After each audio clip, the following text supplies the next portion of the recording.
Alaykum hurmatli kuzatuvchilar, bizda Toshkent, Kazan, Nabrežniy Chili, Nijniy Kamskiy, Toshkent, Moskva yo'nalishlari bo'yicha qo'yilgan qonuniy reyslarimiz to'g'ridan-to'g'ri Toshkent Sobir Rahimov avtovokzalidan amalga oshirilmoqda.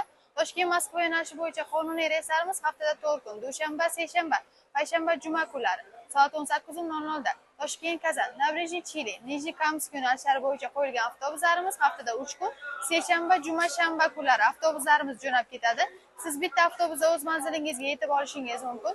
Avtobuslarimizda barcha shart-sharoitlar, qulayliklar siz uchun yaratilgan bo'lib, ikkita monitor, ikkita kuller, qishin yozda ishlaydigan konditsionerlar, undan tashqari siz 50 kilodan 60 kilogacha o'zingiz bilan yuk olishingiz mumkin.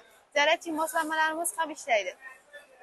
Xullas, Instagram, Facebook, Telegram kanallarimiz ham ishlab turibdi. Ularga yozsangiz ham sizga javob berishadi. Ekrandagi raqamlarga murojaat qiling, tanlovda adashmang. Xayr, salomat bo'ling. Keyingi efirlarda ko'rishguncha xayr.